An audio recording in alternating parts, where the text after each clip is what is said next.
Subscribe channel Truth.id dan aktifkan lonceng notifikasi untuk mendapatkan informasi seputar live streaming dan video khotbah terbaru. Posisi tombol subscribe berada di kanan atas channel kami dan jangan lupa nyalakan loncengnya.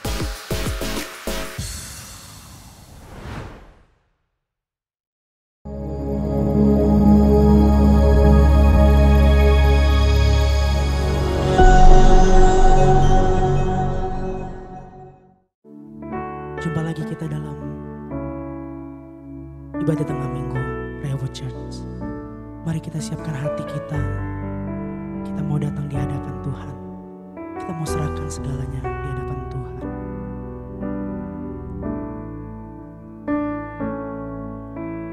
Tuhan, aku percaya di balik guratan kenyataan hidup ini melintasi padang bimbang dan keraguan yang telah melemparkanku ke dunia yang nampak asing. Tuhan, aku percaya walaupun bunga-bunga tak lagi berkembang, pelangi tak nyata, keindahan warnanya mentari di balik gelapnya awan. Walau ku tersudut sendiri tanpa nama, di bawah genangan lumpur tanpa arti, Tuhan aku percaya walaupun kering segalanya, Tuhan aku percaya Yesus Engkau tetap setia.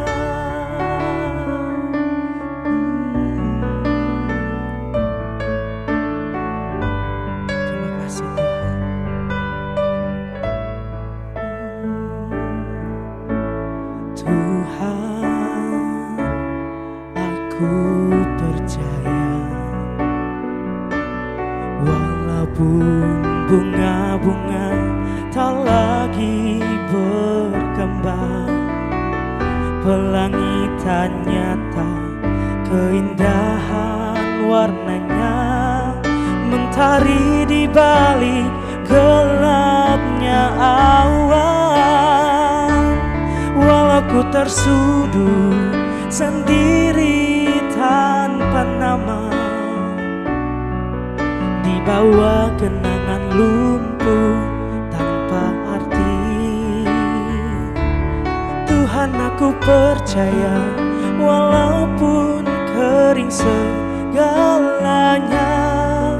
Tuhan aku percaya Yesus Engkau tetap setia. Walau ku tersudut sendiri tanpa nama, di bawah genangan lumpur tanpa arti, Tuhan aku percaya walaupun kering segalanya, Tuhan aku percaya Yesus Engkau tetap setia. Walau ku tersudut sendiri tanpa nama, di bawah genangan lumpur tanpa arti, Tuhan aku percaya walaupun kering segalanya, Tuhan aku percaya Yesus Engkau tetap setia. Tuhan aku percaya, Tuhan Tuhan aku percaya, Tuhan aku percaya, Yesus Engkau tetap setia.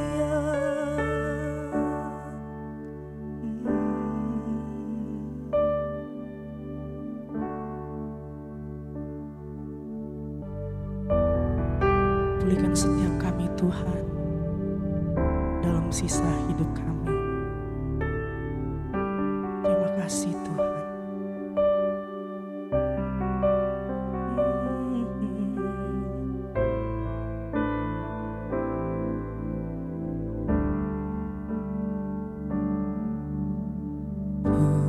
Pulihkan aku Tuhan dalam sisa hidupku ini.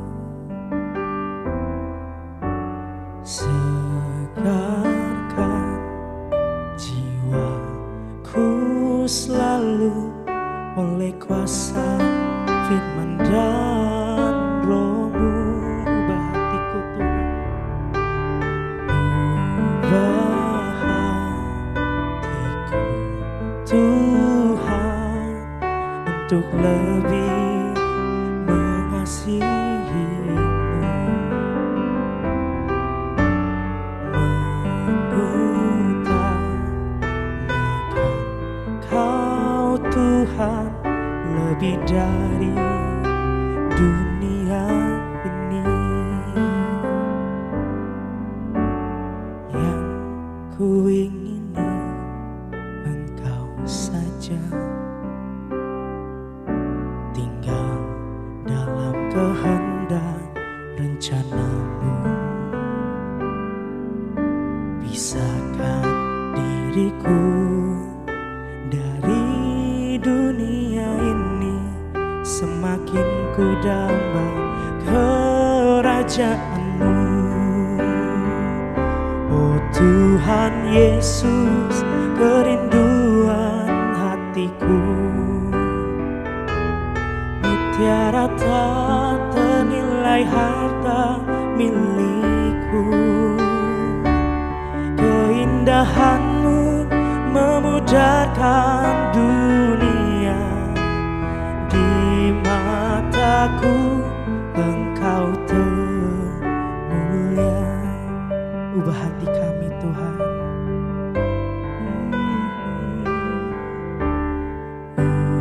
ubah hatiku Tuhan untuk lebih mengasihi-Mu, mengutamakan Kau Tuhan lebih dari dunia ini. Yang ku ingini, yang ku ingini Engkau saja, tinggal dalam kehendak rencana-Mu. Pisahkan diriku dari dunia ini, semakin ku damba kerajaan-Mu. Oh Tuhan Yesus, kerinduan hatiku, mutiara tak ternilai harta milikku. Keindahan-Mu memudarkan dunia, di mataku Engkau termulia. Yang ku ingini, yang ku ingini Engkau saja, tinggal dalam kehendak rencana-Mu.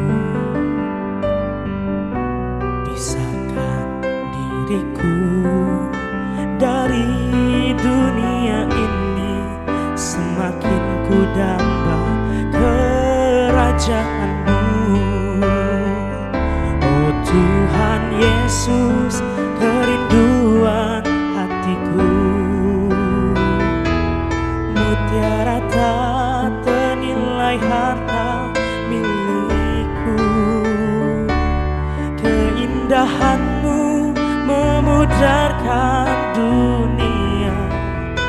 Di mataku Engkau termulia. Oh Tuhan Yesus, oh Tuhan Yesus, kerinduan hatiku.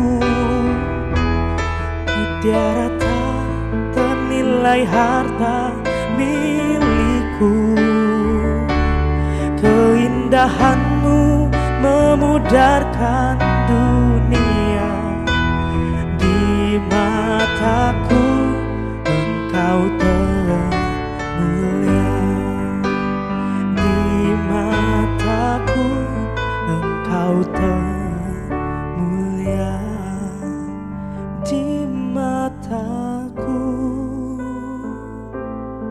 Engkau termulia.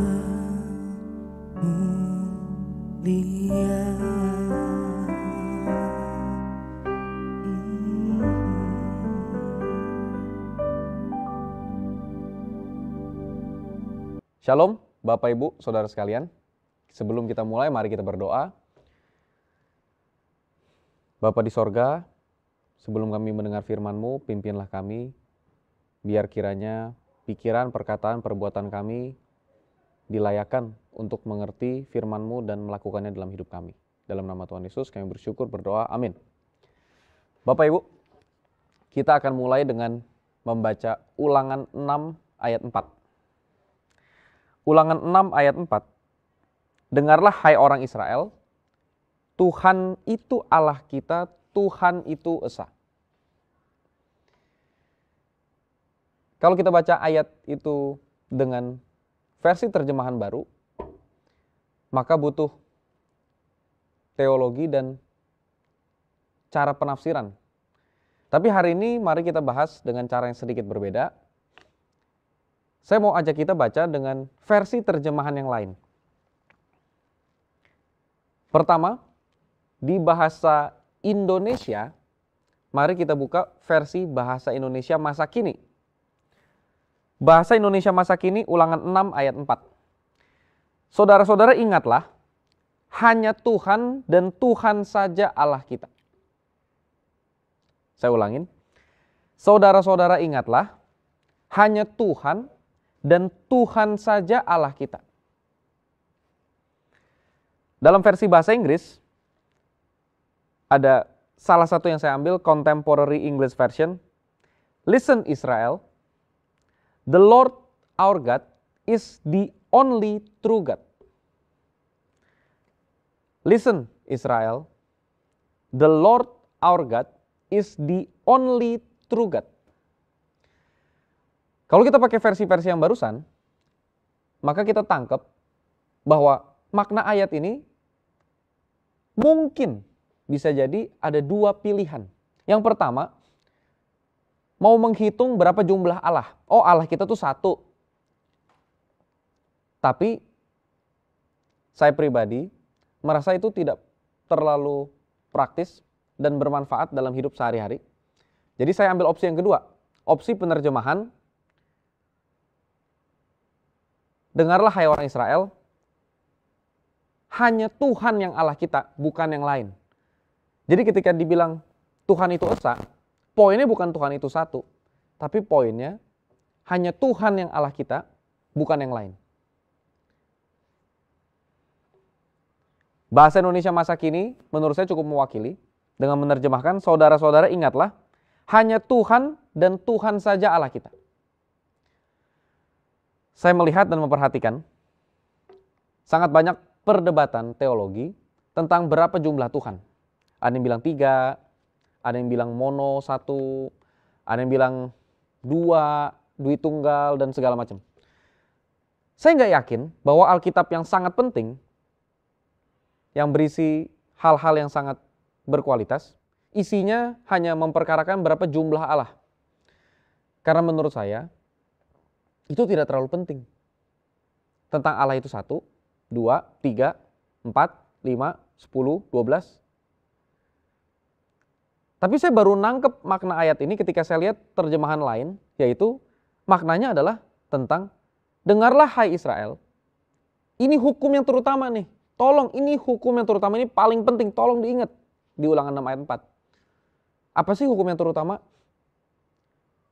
Hanya Tuhan yang Allah kita, bukan yang lain. Jadi ayat ini sama sekali bukan lagi ngitung jumlah Tuhan itu 1, 2, apa 3. Tapi lagi mau ngasih tahu bahwa hanya Tuhan doang yang Allah kita, bukan yang lain. Pertanyaannya, Tuhan itu apa sih? Tuhan kalau bahasa Inggrisnya Lord, artinya majikan. Orang atau sesuatu yang punya kekuasaan atas miliknya. Botol minum ini per detik ini milik saya. Mau saya buka, mau saya minum, mau saya tutup, atau mau saya biarkan terbuka, atau mau saya balikin, itu terserah saya. Karena ini milik saya. Tuhan adalah pemilik manusia yang menghambakan diri kepadanya. Tidak semua manusia dimiliki Tuhan, karena faktanya banyak manusia dimiliki sama sesuatu yang lain. Mungkin bukan dewa, tapi kalau kita mau tanya, sebenarnya siapa Tuhannya kebanyakan orang hari ini? Menurut saya bukan uang, bukan kekuasaan, bukan popularitas. Menurut saya, Tuhannya banyak orang hari ini adalah dirinya sendiri. Menurut saya kebanyakan orang memiliki dirinya sendiri. Kalau uang itu memuaskan dia, uang itu bikin dia senang, maka dia cari uang. Tapi kalau uang udah gak bikin dia senang lagi, dia cari kekuasaan. Kalau kekuasaan udah gak bikin dia senang, dia cari yang lain. Dia bisa cari perempuan laki-laki, dia bisa cari hobi-hobi baru, dia bisa cari popularitas, dia bisa cari apapun yang lain. Tapi poinnya satu, kesenangan dirinya sendiri. Semua orang di hidup ini ingin happy. Saya yakin orang yang cari banyak uang tujuannya bukan menjadi sedih, tapi menjadi bahagia. Kendalanya adalah iblis berusaha bilang kalau ikut Tuhan kita tidak berbahagia dan harus kehilangan kesenangan diri. Saya yakin, kalau kita bisa membayangkan kehidupan yang paling bahagia yang bisa kita bayangkan, maka yang Tuhan rancangkan buat kita, itu jauh lebih bahagia daripada yang kita bayangkan itu. Entah di bumi maupun di surga. Tidak mungkin kalau Tuhan itu adalah Bapa kita. Tuhan merancangkan, wah, saya pengennya kamu sakit, saya pengennya kamu miskin, saya pengennya kamu berantem, menderita, ditinggal orang. Pasti enggak. Saya pengen kamu ditipu, pasti enggak. Tapi seringkali manusia merugikan dirinya sendiri karena kebodohannya, kemudian menyalahkan Tuhan atas hal itu, kata Amsal. Manusia sering merugikan diri sendiri karena kebodohannya, kemudian menyalahkan Tuhan atas hal itu. Manusia suka berpikir, saya pengen cari bahagia. Dia cari sesuatu itu di luar Tuhan. Karena dia pikir kalau Tuhan nanti banyak keribetannya, ditahan-tahan terus. Kayak orang tua ngasih tahu anaknya. Kalau keluar dari sekolah, nyebrang jalan, jangan langsung nyebrang, lihat kiri kanan dulu. Peraturan kedua, kalau ada yang jajan, ada yang jualan jajan, jangan beli jajannya. Kecuali di dalam kantin sekolah yang sudah dipastikan sehat dan bersih. Ketiga, kalau ada orang asing nawarin permen dari luar gerbang sekolah, jangan pernah diambil dan jangan pernah dimakan karena bisa berbahaya. Dan peraturan keempat, dan peraturan kelima, dan peraturan keenam, dan lain sebagainya. Karena kita anak kecil yang bodoh, manusia yang hidupnya baru 70 tahun, 50 tahun, 30 tahun, kita belum hidup ribuan tahun, kebijaksanaan kita tuh sangat sedikit. Maka kita jadi manusia yang bodoh. Karena kita manusia yang bodoh, kita seringkali seperti anak kecil yang suka ngelihat gelembung air mendidih. Kalau air dipanasin sampai 100 derajat terus mendidih, keluar gelembung-gelembung. Anak kecil suka ngelihat gelembung-gelembung air mendidih. Dia pengen datang, dia pengen pegang. Dia pengen mainin gelembung-gelembung air mendidih. Orang tua yang wajar pasti tidak kasih. Anak kecil kalau ngelihat colokan listrik, dia suka colok-colok. Kalau dia pegang sumpit, dia pegang garpu, dia pakai tangan, apapun caranya dia pengen colok-colok. Orang tua yang wajar tidak mungkin membiarkan anaknya colok-colok colokan listrik. Entah ada listriknya ataupun lagi mati. Orang tua yang wajar tidak mungkin membiarkan anaknya pegang-pegang pisau kalau anaknya masih umur 2 tahun. Anaknya suka pegang pisau karena ngelihat mamanya, mbaknya, neneknya suka pegang pisau di dapur, masak, potong-potong. Anaknya suka ngeliatin, terus dia mau niru. Dia pikir bakal bahagia banget kalau dia bisa pegang pisaunya, terus dia potong-potong. Karena kita ini manusia yang kurang bijaksana, atau manusia yang bodoh karena umurnya mungkin pendek. Jadi kita berpikir, kalau bahagia itu harus punya pasangan. Jangan single. Kalau bahagia itu harus punya anak. Kalau bahagia itu harus ke luar negeri. Kalau bahagia itu harus punya rumah. Kalau bahagia itu harus punya cucu. Kalau bahagia itu jadi PNS. Kalau bahagia itu gaji bisa beli iPhone. Jadi karena kita manusia yang kurang bijak, bahagia kita itu konyol di bayangan Tuhan. Bahkan kadang-kadang kebahagiaan anak muda itu konyol di pandangan orang-orang yang tua. Kadang-kadang kebahagiaan anak kecil itu konyol di pandangan orang-orang dewasa. Gak perlu pandangan Tuhan. Bahkan kalau kita ketemu orang yang lebih bijak aja, masih manusia, seringkali kebahagiaan kita tuh konyol. Contoh, kita sendiri yang berkata, saya akan bahagia kalau saya menikah. Saat kita menikah, kita paksa menikah, lalu ternyata sekarang kita sendiri yang kemana-mana ribut, pengen segera cerai, merasa hidupnya seperti di neraka, merasa dijebak, dirugikan, menjadi korban, depresi, stres. Padahal kita sendiri yang tadinya maksa nikah saat semua orang bilang jangan nikahin dia. Karena kalian berdua belum siap. Kita yang maksa. Kita cari penyakit sendiri tapi kita bilang Tuhan sudah kasih tanda. Tandanya kita minta, Tuhan kalau saya buka mata, orang pertama yang saya lihat jadi jodoh saya katanya.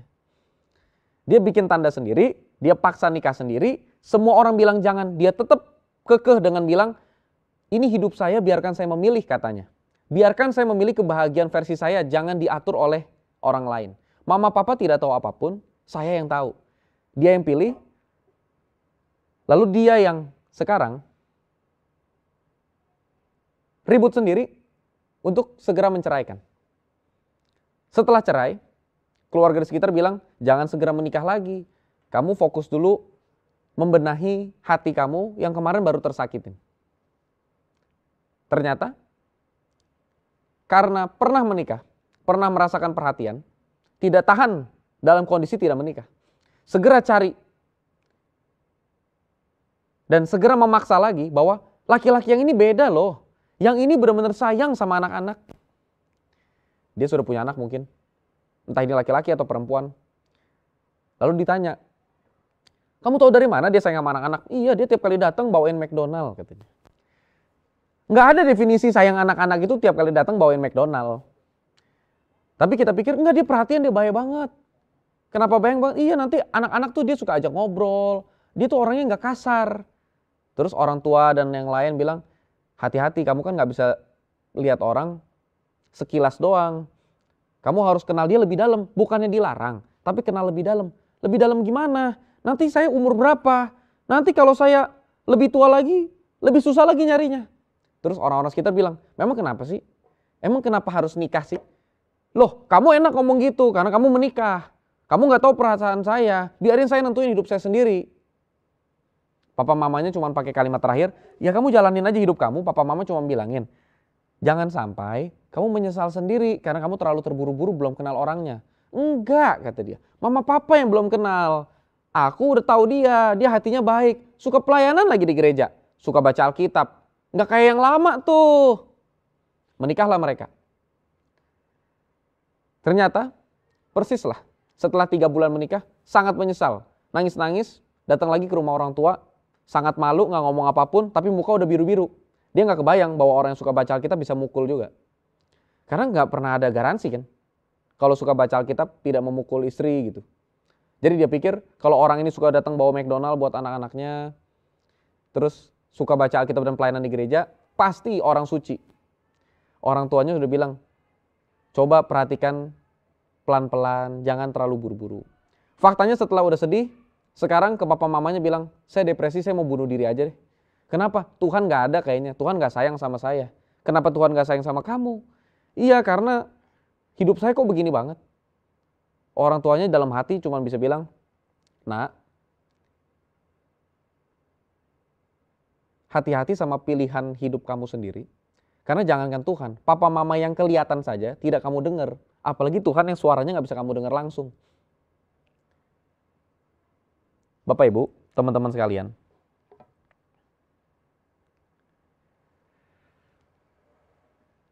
Saya yakin, kalau orang yang hidupnya sudah nikmat di dunia ini, bisa berenang di kolam susu, punya istri 100, punya suami 1000, punya harta triliun, punya tanah berhektar-hektar, punya jabatan yang dihormatin orang, kalau jalan dikawal mobil polisi 10. Kalau dia mati masuk neraka, dia mungkin bisa bilang dalam hatinya, ya seenggaknya di bumi sempat seneng lah. Tapi kalau kita di dunia, hidup miskin, tidak dikenal orang, tidak punya makna, tidak berdampak, jadi beban, sakit-sakitan, terus mati di neraka juga. Menurut saya itu sial 2 kali. Kalau misalnya ujung-ujungnya harus di neraka, ya di bumi hidup sesenang-senangnya. Tapi kalau dari awal ngincer surga, pastiin kita lakukan semua yang mungkin dan masuk akal untuk ada di sana. Salah satunya adalah pastikan Yesus itu Tuhan kita, bukan yang lain. Bukan diri kita sendiri yang jadi Tuhan kita. Balik lagi. Kalau Tuhan itu artinya majikan, pemilik. Kalau Tuhan Yesus pemilik kita. Kalau Bapa pemilik kita. Allah Bapa pemilik kita. Elohim Yahweh pemilik kita. Elohim Adonai pemilik kita. Apapun kita sebut namanya, pencipta langit bumi ini pemilik kita. Maka pasti kita dirawat. Gak mungkin lah masa pemilik yang baik dan berkuasa membiarkan miliknya, umatnya, itu terbengkalai. Gak mungkin. Bahkan sekalipun kalau umatnya dengan kebodohannya sendiri merugikan diri sendiri, Tuhan akan tetap pakai itu untuk jadi kebaikan buat dirinya selama umatnya mengasihi dia. Tapi, balik lagi. Andai kata kita tidak berani memanggil Allah itu Bapa, anggap aja dia Tuan dan kita anjing-anjingnya. Atau kalau Mazmur, kita nih rusa-rusanya mungkin. Kalau kita ini rusa-rusa atau anjing-anjingnya atau binatang peliharaan majikan kita, ketika majikan kita bilang, Adit, makan, Adit, makan. Terus dikasih makanan di tempat makan. Tuan kita tidak mau kita lapar. Dikasih makanan. Dia bilang, ayo makan. Kita gak mau makan. Kita bilang, iya nanti, anggap aja kita binatang yang bisa ngomong. Iya nanti. Terus kita main lagi, main bola, pergi. Ayo makan. Nanti. Sampai sore, lapar kita. Terus pas lapar sakit perut, GERD, lambung, waduh sakit. Terus kita ngais-ngais, kita nangis-nangis terus kita bilang, aduh kenapa sih saya lapar, aduh jahat banget nih majikan saya nih, saya lapar. Majikannya bilang, kan saya udah kasih makanan, kenapa kamu gak makan? Lapar itu bukan karena saya jahat terus saya bikin kamu jadi lapar. Laparnya gara-gara kamu punya perut tapi kamu gak isi. Neraka itu bukan karena Tuhan jahat, Tuhan bikin neraka supaya kita nyemplung di neraka. Neraka itu karena Tuhan kasih surga tapi kita gak mau masuk. Apapun di luar surga yang neraka. Apapun yang di luar Tuhan, ketidakberadaan Tuhan, itu neraka. Jangan bayangin neraka itu jadi api-api deh. Bayangin aja neraka satu tempat yang tidak ada kehidupan, tidak ada Tuhan. Kita hanya di situ sendirian, dalam kegelapan, ratapan, tangisan selamanya. Nggak usah pakai api yang disiksa. Itu saja sudah menyiksa karena itu selamanya. Oleh karena itu, kalau kita berpikir, masa sih pemilik kehidupan kita, Tuhan kita, bikin neraka buat kita, jahat banget. Tuhan nggak bikin neraka buat kita, kitalah yang bikin neraka buat diri sendiri. Nggak usah jauh-jauh. Lihat aja dunia ini. Bumi ini harusnya tadinya surga. Kalau Adam dan Hawa tidak jatuh dalam dosa, di mana surga? Ya harusnya kan di bumi ini. Taman Eden kan di sini harusnya.